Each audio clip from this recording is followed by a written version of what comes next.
At 23 minutes past 1, on the morning of April the 26th, 1986, the world was seconds away from its worst ever nuclear accident.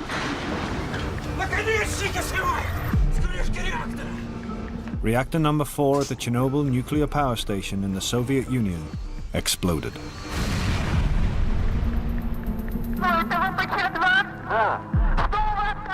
Five minutes later, a phone call, recorded at the time, was the first alert of a tragedy in the making.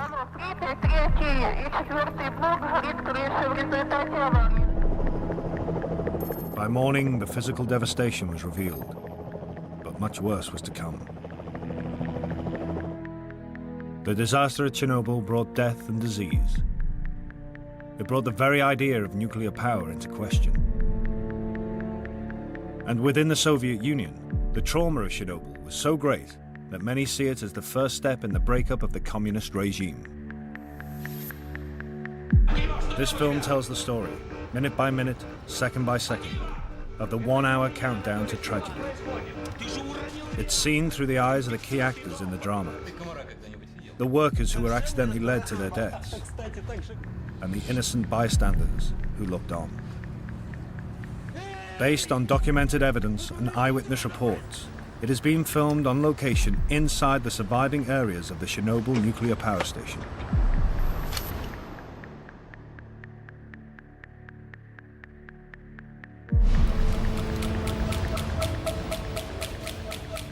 The control room at Chernobyl's reactor number 4. It is here that all the key decisions in the coming hour will be taken. The future of the reactor and the world beyond is in the hands of 3 men. At only 26, Leonid Toptunov is senior control engineer. His job is to control the enormous power in the reactor. 17. Alexander Akimov is the shift foreman, the captain of the ship. Ну что, все выспались? Поужинали нормально? But tonight he is outranked. Начнем, пожалуй. Deputy Chief Engineer Anatoly Dyatlov is in charge. Потом. Все Dyatlov is one of the Soviet Union's top nuclear engineers. He's also a hard man, operating in a harsh system.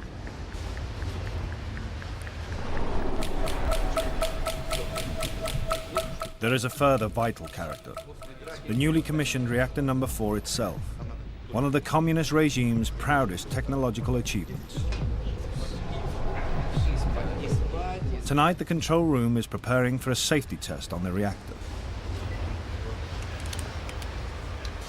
Мощность упала почти до 500 мегаватт. А что с Ларом? Я отключаю локальный автоматический регулятор мощности реактора. But a fateful argument is brewing between the 2 senior engineers and Dyatlov about the level of power at which it is safe to begin the test. Орден включился, но все равно мощность падает. Продолжайте. Что происходит? Мы же не должны опускаться ниже нормы 700 мегаватт. Это же небезопасно. Что я ему скажу? Я ему сам скажу. Не надо мне ничего говорить. Я все знаю сам. Думать не твоя работа. Здесь я принимаю решение. Делай, что тебе говорят. Где ты набрал таких наглых карасей? Анатолий Степанович, мы и так On уже this night, опустились ниже Chernobyl is минимальной harboring 2 deadly безопасности secrets. 700 мегаватт. The first is a potentially fatal flaw in the reactor's design, which the engineers are unaware of. A flaw that makes it highly unstable when run at low power. The second secret concerns the man in charge. Anatoly Dyatlov's own history is scarred by the very technology he is seeking to dominate.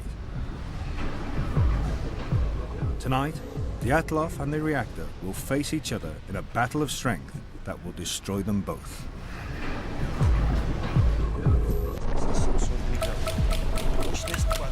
31 minutes past midnight.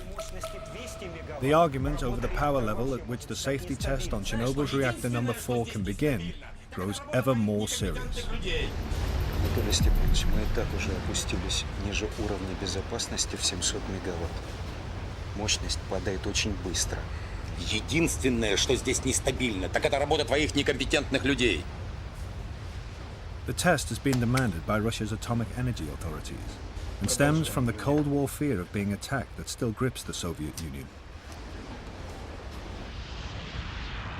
A few years before, the Israeli Air Force bombed an Iraqi nuclear reactor built by the Russians. Since then, Soviet scientists have demanded tests on their reactors to see what would happen if they came under enemy attack and their power supply was knocked out. But Deputy Chief Engineer Anatoly Dyatlov is deliberately ignoring top-level advice on how the test should be done. The guidelines state that the reactor's power should be between 700 and 1,000 megawatts when the test begins. Dyatlov wants to do the test at only 200 megawatts to preserve the cooling water that stops the reactor overheating. He believes there is little risk. Unfortunately, that night, there was not a single man in the control room that he saw as his equal. There really wasn't anyone there who was as strong a character or as professionally qualified, whose opinion he would respect. Реакторы не ошибаются, ошибаются люди. Давайте за работу. Dyatlov is not in fact an unreasonable man. Rather, he is a creature of the communist system that has raised and promoted him. He was born a fisherman's son in Siberia and ran away from home at the age of 14. He's overcome these unpromising beginnings to rise through the ranks as an engineer. He is a party man who tries to follow the rule book, but he's aware that in the nuclear industry, the rule book and reality often don't match. To get things done, shortcuts and improvisation are sometimes the only answer.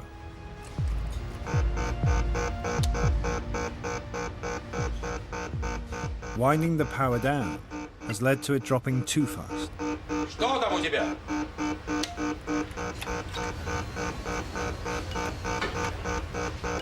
Ну, мощность быстро падает. Ты что натворил, идиот? Что ты наделал? Ты же мощность упустил! У тебя же руки из задницы растут! Да помоги ты ему! Успокойся, успокойся, не суетись. Начинаем все сначала. Успокойся.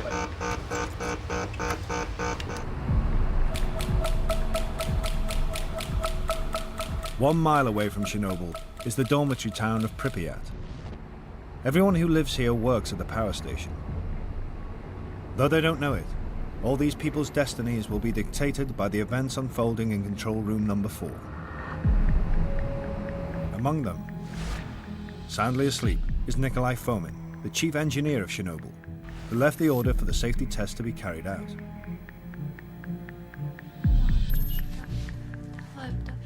A few hundred yards away, Natasha Yevchenko is being kept awake by her 2-year-old son, Kirill. From her window, Natasha can see the lights of the nuclear power station where her husband, engineer Sasha Yevchenko, is working a routine night shift. As he passes through the kilometer-long turbine hall, Sasha's thinking not of work, but of the upcoming May Day holidays.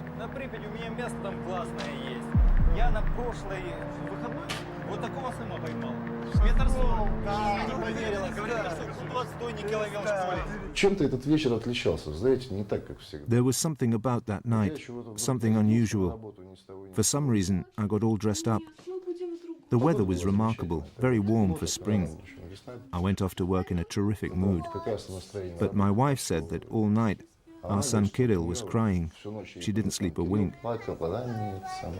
Риба дуже маленька сьогодні, знаєш. Що дуже маленька. Каже, може, на вихідні... Others are also awake. Among them 2 fishermen. One, a Chernobyl maintenance man, casting for fish, attracted by the power plant's warm wastewaters.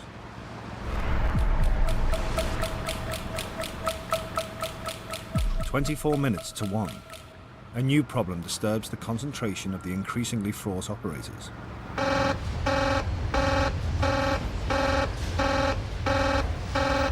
Да выключи этот вой! Уровень воды в барабан-сепараторах опасно низкий. Давай соберись, это твоя работа.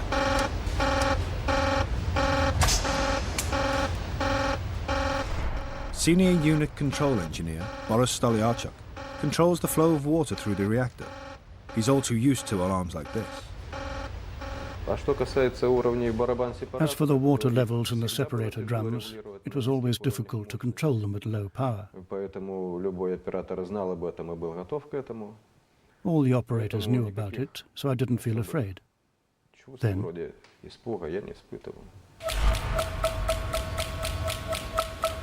22 minutes to 1. The reactor has ground to a complete halt.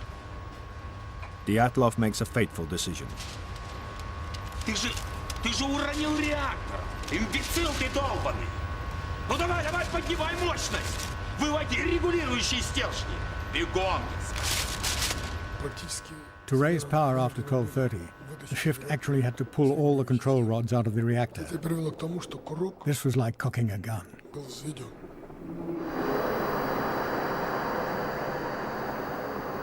Control rods are the accelerator and the brakes of the nuclear reactor. Below the 50-foot reactor lid are 1,661 uranium-filled fuel rods, which descend into the reactor's core. The splitting of the uranium atoms releases enormous heat from the fuel rods, which turns water into steam. The steam drives the giant turbine, which generates electricity. To control this power, 211 boron control rods are spread throughout the reactor's core. If they're raised, power accelerates.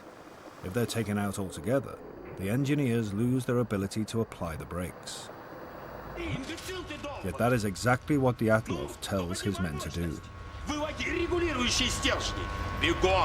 Извините, Анатолий Степанович, но разве мы не должны остановить реактор?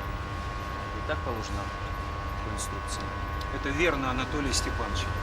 Это абсолютно верно. Если мы извлечем регулирующие стержни, управлять реактором нам после этого становится почти невозможно. Как же испытания не проводить из-за таких кретинов, как вы? Испытание будет проведено сегодня. А тебе я скажу.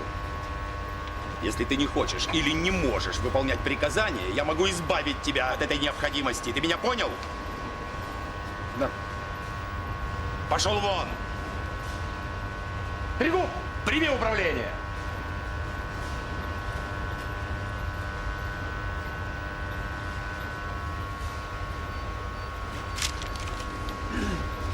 Начал.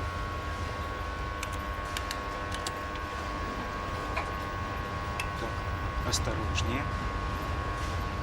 The men's revolt has failed. Tregub and Akimov power up the reactor. Хорошо. Отлично. Прекрасно.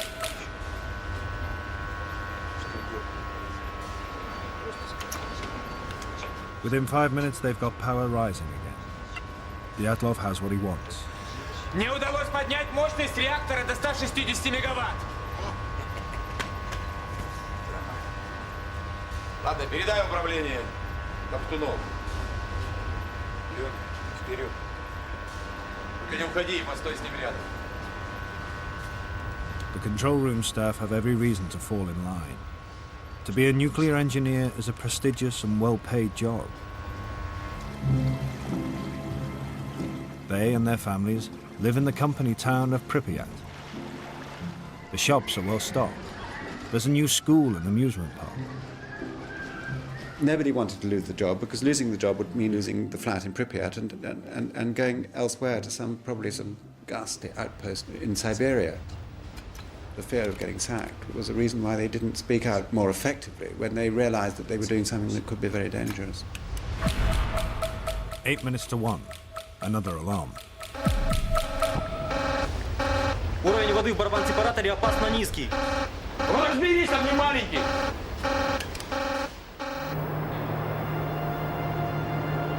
Ну так что, договорились на выходные на рыбалку? No one outside the control room knows about the argument going on there. For workers like Sasha Yevchenko, it's just another ordinary night. Да, собственно, дел-то особых и не было. There were no specific assignments for the shift. I'd already done one shift, and we all thought the reactor had been shut down. I thought the test had been done on the earlier shift. Все мы думали, что уже аппарат остановлен. Давай, хорошо. Давай, да. Outside the plant, the night is still.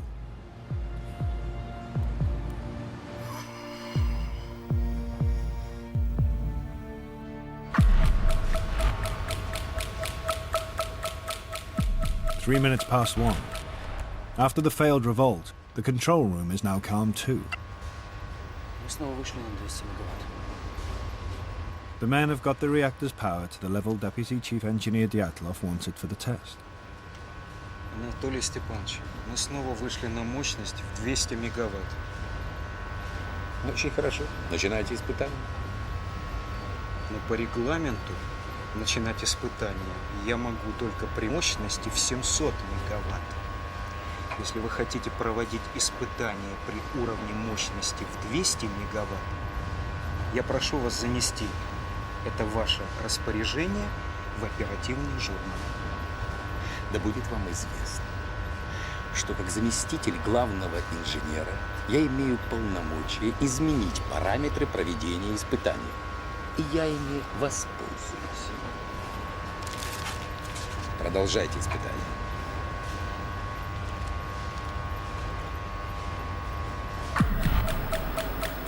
In the pump room, mechanic Valery Kadenchuk is visited by his friend, foreman Valery Perovichenko.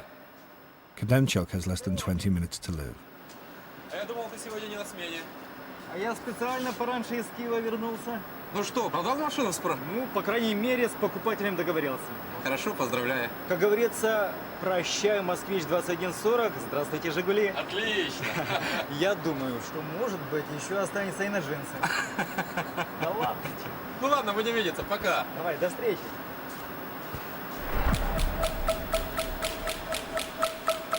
Next on Perovichenko's rounds is Sasha Yevchenko in the maintenance department. An innocent request will lead them back to the pump room near the reactor's core. Сань, мне нужно немного зеленой краски. Зачем? Мне надо обновить маркировку на трубопровод. А пойдем, у меня в бутовке еще что-то. Да? Кстати, Саня вот совершенно не разбирается в рыбалке. Кстати, так же, как и ты. На задумке.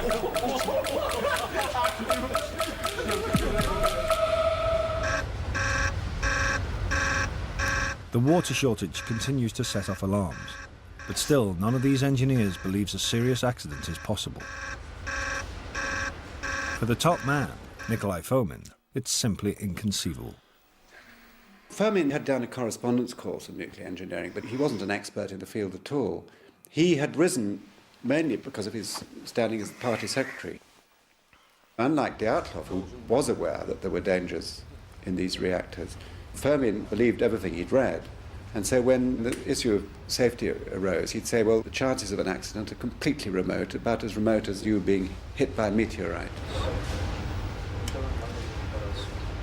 Even the safety-conscious Alexander Akimov, who does understand the technology, has officially estimated the chances of an accident at Chernobyl as 1 in 10 million per year. But Akimov and his colleagues do not know the reactor as well as they think. They are the victims of years of cover-up and negligence.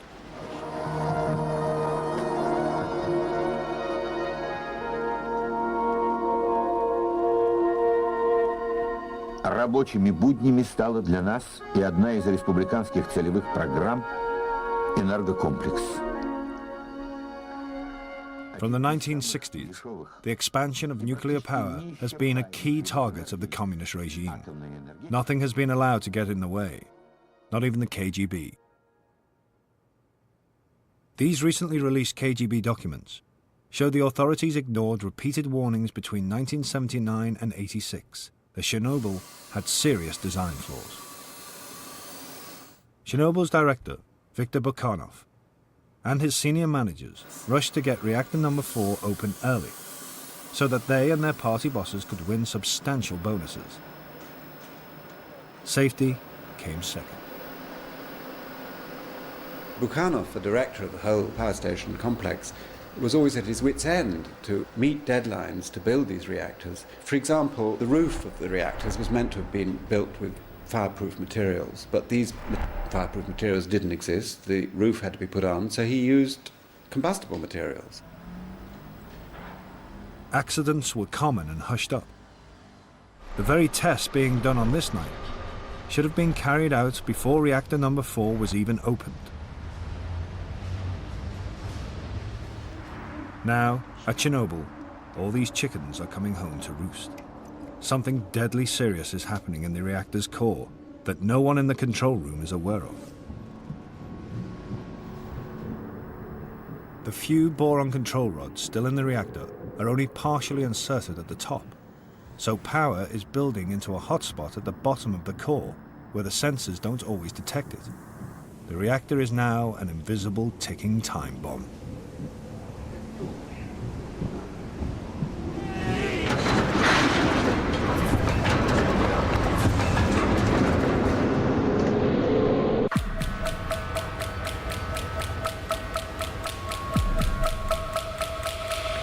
Minutes past 1. The growing pressure inside Chernobyl's reactor number 4 is matched by the pressure within the man controlling the night's events, Deputy Chief Engineer Anatoly Dyatlov. Dyatlov remains determined to push through the safety test, despite the opposition in the control room. Соберись. One reason may be power station politics. Dyatlov is in trouble with the local Communist Party for being rude to his workers. His boss, Nikolai Fomin, is due for promotion. A successful test could help Dyatlov get Fomin's job and remove him from the engineers on the shop floor.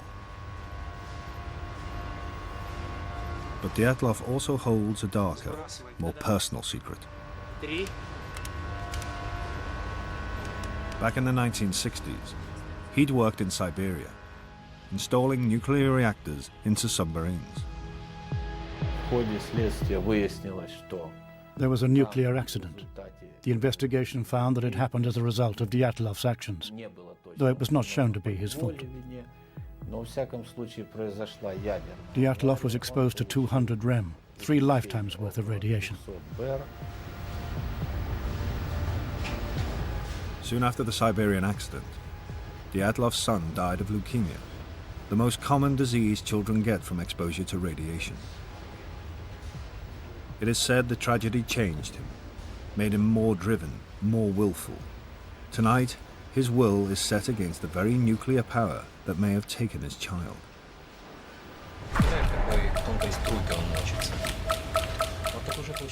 1:17 a.m. Less than 6 minutes to the start of the safety test. Dyatlov is confident. На 200 мегаваттах расход воды небольшой. Мы сможем повторить испытания, если что. Но до сих пор таких испытаний не проводили.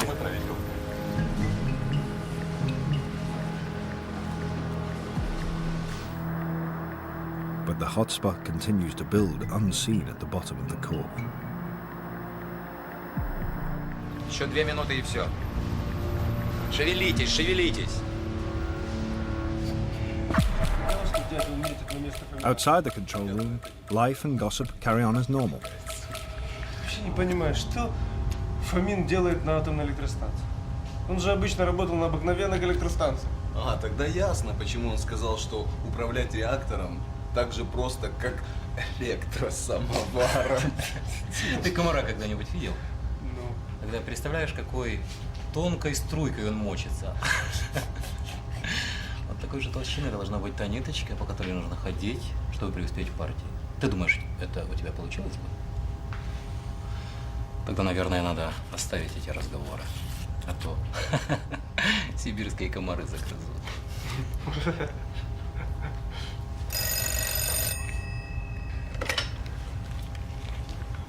Да. Брось сигарету. Жена звонит. Да? Да, хорошо, сейчас буду. Держи. Вернусь, докурю. Дятла вызывай их срочно. Смотри, чтоб дятел не закрыл. А он таки заклюет.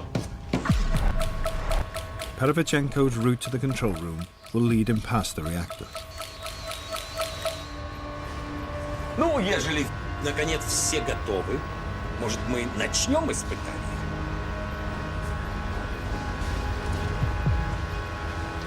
Запишите все параметры испытания турбогенератора. Мы начинаем.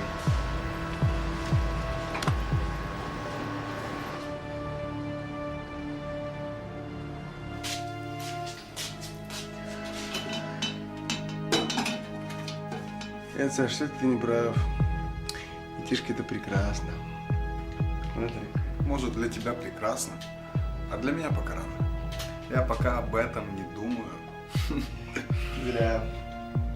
А мы вот думаем. Второго уж думаем.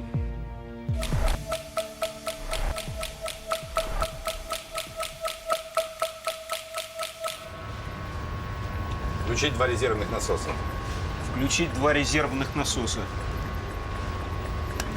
Резервные насосы включены. Хорошо. Ну что, Александр Федорович, начнем испытать.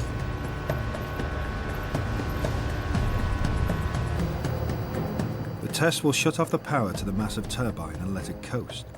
Backup diesel generators will take over. But there's a 40-second gap before they kick in. The question is how effectively the slowing turbine will keep the water pumps going until the diesel generators take over. Without that water, the reactor could boil dry like an immense kettle. But to Dyatlov, who continues to have no idea of the hotspot that has already built up, the risk remains purely theoretical. The power to the turbine is turned off.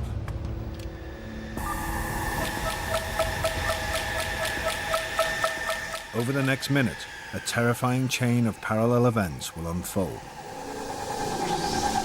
As the turbine winds down, the pumps push less water through the reactor's core. More and more steam is generated from less and less water.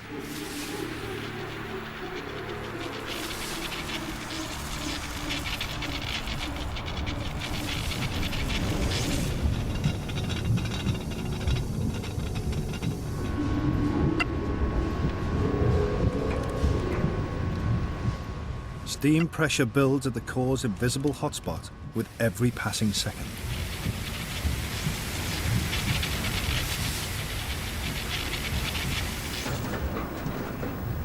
As the steam pressure rises, it spreads to the pump room.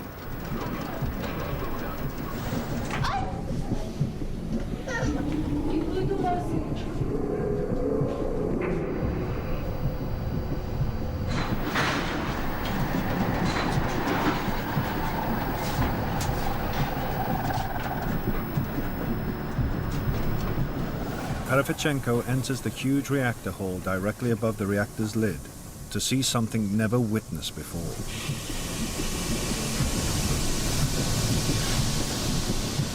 Steam pressure inside the core is lifting the 350 kilo caps to the fuel rods out of their sockets.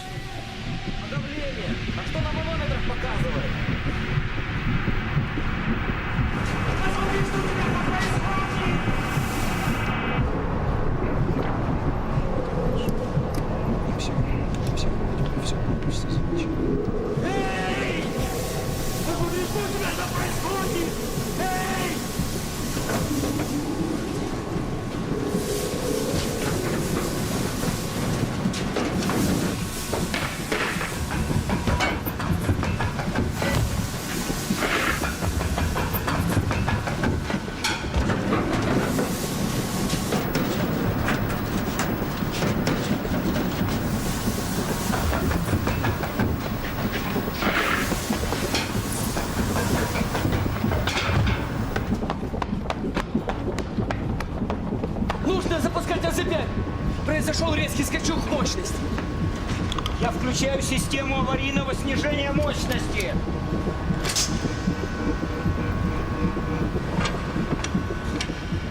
Pressing the emergency AZ5 button automatically lowers the boron control rods to reduce power, but it has an unforeseen and fatal effect.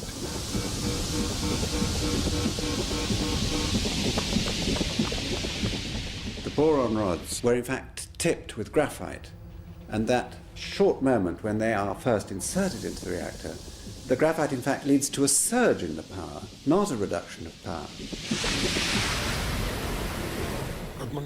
From when the AZ5 button was pushed until the explosion, the power increased hundreds of times.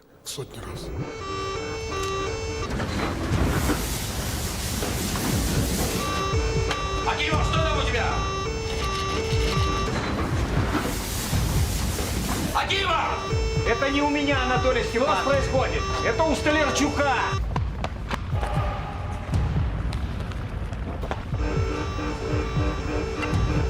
Реактивность удваивается каждую секунду. Это невозможно! Уровень мощности превысил 530 мегаватт. Наконечники срывает с крышки реактора! Ребята!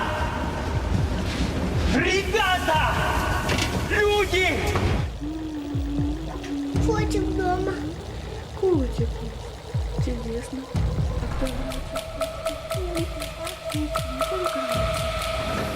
The disaster is now seconds away.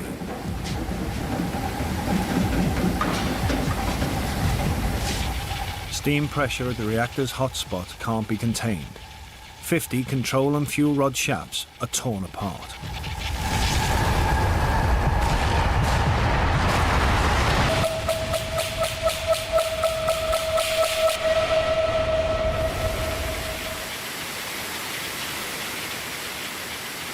Power rockets, turning the whole reactor into a volcanic steam pressure cooker.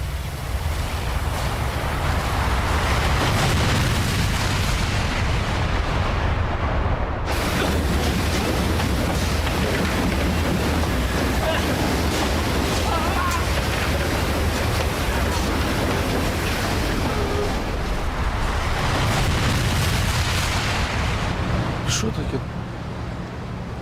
Стріл? Вогонь такий, вогонь якийсь.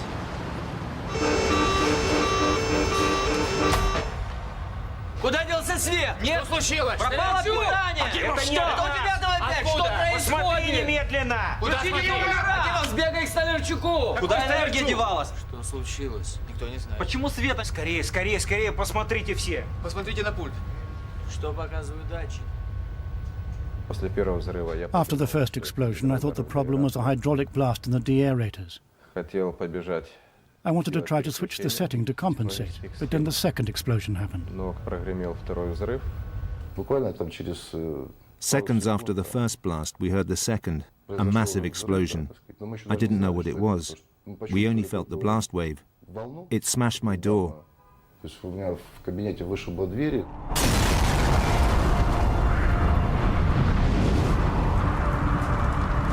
With the 500-ton safety cap blown off and air being sucked in below, the reactor becomes a giant blowtorch, blasting 50 tons of nuclear fuel into the atmosphere, 10 times Hiroshima. 700 tons of radioactive graphite are blown around the plant.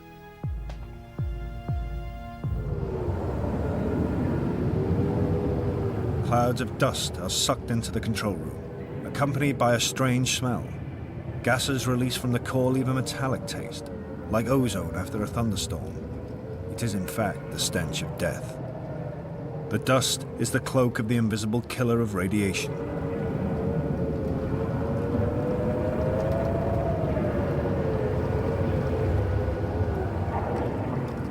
The control room operators are far enough away from the reactor's core to survive the explosion, but some will wish they had not.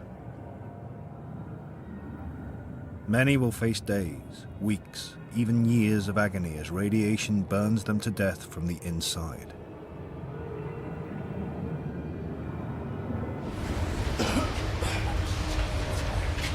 Что вот мне особенно бросилось, так сказать. What struck me was what had happened to my wall. It's cast concrete, a meter thick. Метровой толщины. И я просто увидел. I saw it in the corner of my room, bending as if it was made of rubber, like this. Вот так вот. То есть, вот, ну и тут же сразу же. It got dark immediately. The lights went out. Steam wrapped around everything. Пыль, пар, темно. Dust, steam, darkness, and a horrible hissing noise. Звук такой, когда, знаете, шипит все кругом.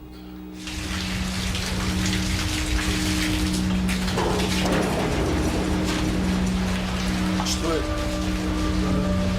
Война, я пойду к себе на пост.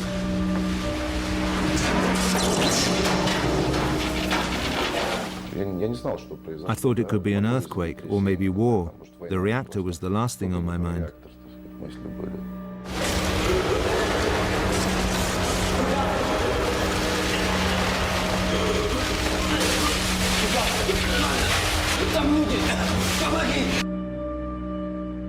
Это был мой оператор, Виктор Дегтяренко.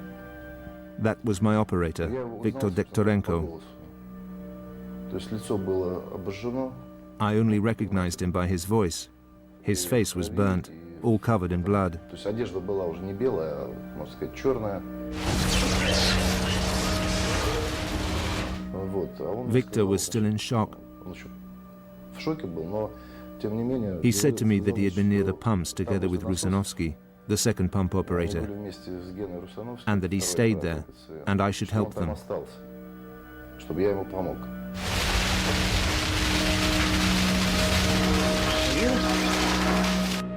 Ну его всего трясло, знаете. When I reached him, he was shivering. You know, when a man is in shock. He just indicated with his hands and said, Помоги-ка Демчуку, он растосно.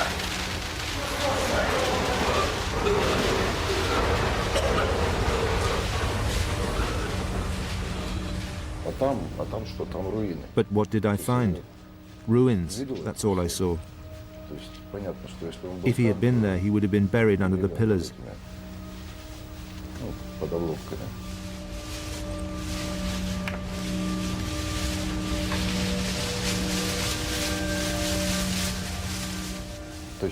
In place of the ceiling, there was only sky. A sky full of stars.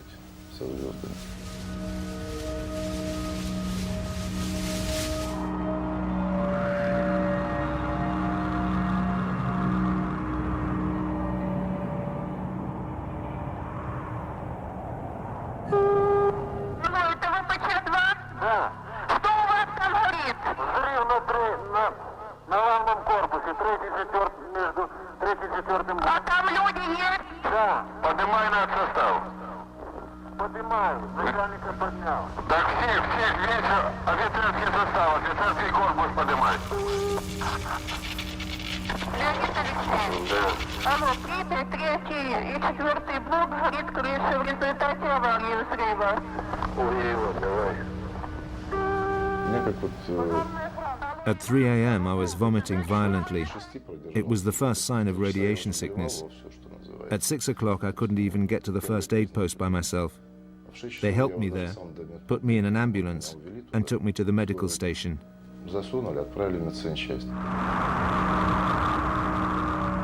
Sasha Yevchenko will survive. Others are dying. The radioactivity pours out of the reactor to be blown across Belarusia towards the heart of Europe. The real nightmare is still to come.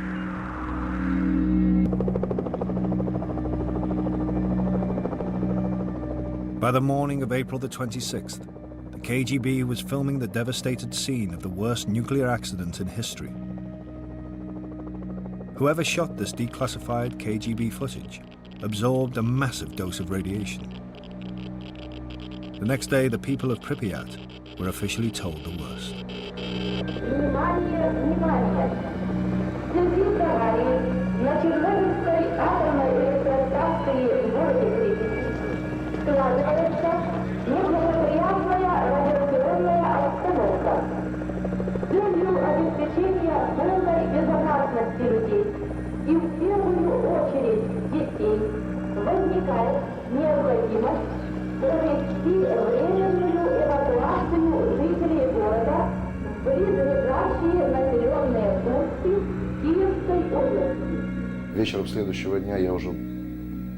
The following night I was taken to Moscow by plane. Only 5 people survived from those who were on board. Then my family was evacuated with the entire city.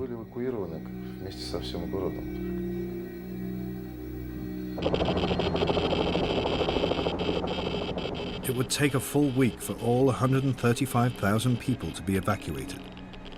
The radiation count was so high, the flashes from it burned straight onto this film.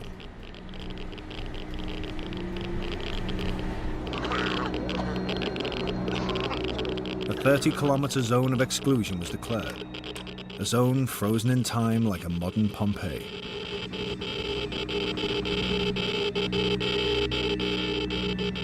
Over over 600,000 Soviet men and women were brought in to contain the radioactivity.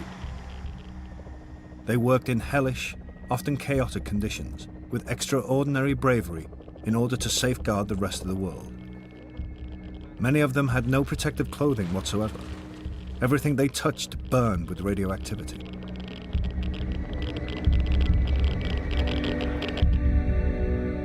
The poisonous cloud spread beyond borders, across much of the northern hemisphere.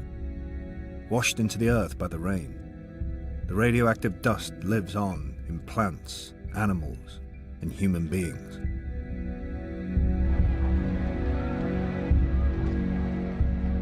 Within the Soviet Union, in the changing times of a new openness, the political effect was profound. Все вы знаете, недавно нас постигла беда. Авария на Чернобыльской атомной электростанции. I think in both a symbolic and a very real way, Chernobyl was the beginning of the end for the Soviet Union. I think in a symbolic way, the sort of meltdown, the explosion, was caused by all the inherent contradictions in the Soviet system, and therefore it's a very good paradigm, if you like, symbol of what was to happen. Chernobyl's death toll, though horrifying, has turned out to be smaller than many first feared. The scientific consensus is that it will cause some 10,000 cancers in Russia and 25,000 worldwide over a 70-year period. As yet, the only proven rise in disease is in thyroid cancers in children.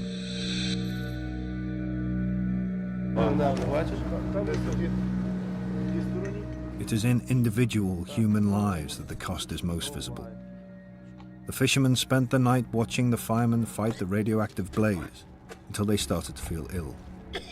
Within hours, their skin went black, a nuclear tan that foreshadowed their deaths.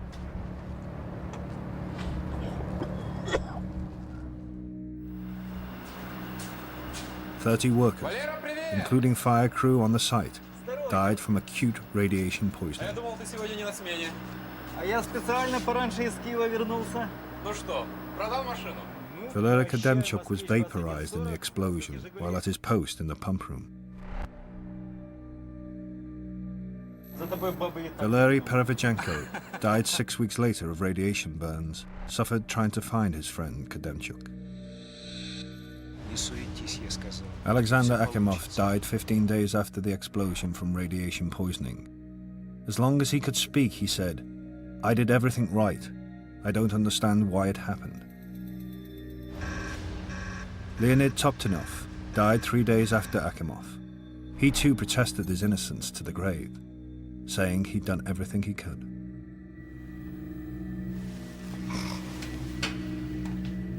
The chief engineer of Chernobyl, Nikolai Fomin, was sentenced to 10 years hard labor, but was soon released due to a mental breakdown.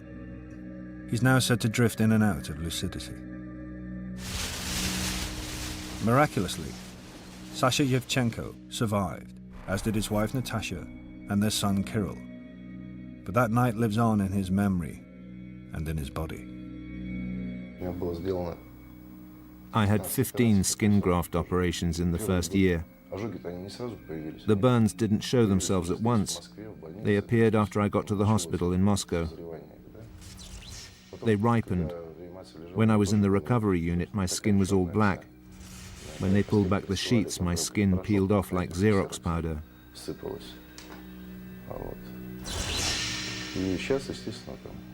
I have to be careful now. For instance, I can drive a car, but I can't do repairs. I can't touch petrol or oil.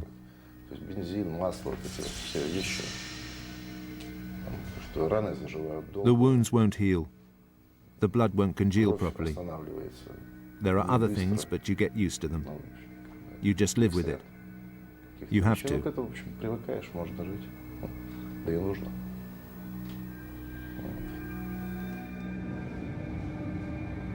Anatoly Dyatlov received a massive 390 rem of radiation. But even this 5 lifetimes worth of radiation didn't kill him. He lived on till 1995 when he died of a heart attack. Dyatlov served 4 years of his 10-year sentence, and in a remarkable interview given shortly before he died, he argued that in the battle between himself and the reactor, only one side could be blamed. Реактор был негодным к эксплуатации. The reactor shouldn't have been in operation. По вине Института атомной энергии. The real blame lies with the atomic energy authorities. С таким букетом. Not having the correct documentation when and where it was needed made the explosion of the reactor inevitable. Взрыв его был The reactor marched straight to its doom. солдатским шагом шел к взрыву.